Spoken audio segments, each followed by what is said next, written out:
Jacksonville, Florida, May 7th, 1979.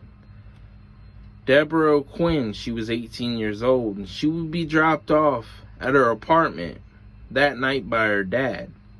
The last words her dad heard from his daughter, in quotes, "Everything is okay, Dad," end quotes. After these words, Debra went into her Jacksonville apartment she shared with her roommate. Debra's roommate wasn't there. She was out, and she wouldn't return until the next morning, May 8th, 1979.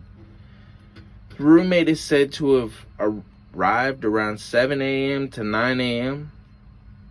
She walked into the apartment to find her brother asleep on the couch. Investigators never released the name of the roommate or her brother because the investigation is still open and active. We also don't know why the roommate's brother was asleep on the couch, nor do we know why the roommate's brother was there or if he was even supposed to be there at the apartment. The roommate asked her brother where Debra was. He had no clue. They would search the apartment to find some blood on the walls, bloody drag marks on the carpet near the bathroom. The roommate asked her brother if he knew why there was so much blood. He said no, he thought that there might have been an accident. He did try to clean up some of the blood at the bathroom. He would stop and then eventually pass out on the couch.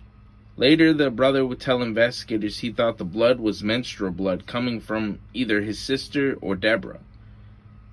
Debra would tell investigators that night of May 7th, 1979, he heard screaming coming from the apartment.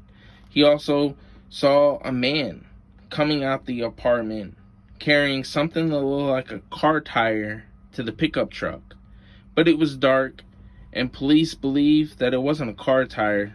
They believed that the man was carrying Debra's body so he could dispose of it and get rid of evidence.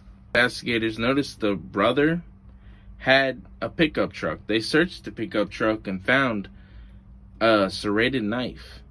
The serrated knife came back positive for having bone fragments on it, but there was no way to test back in 1979 if the bone fragments were human or animal.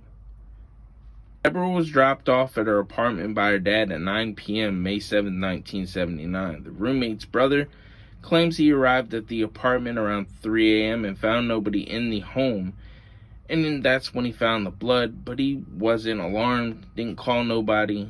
After he tried to clean the bathroom, he fell asleep. Months later,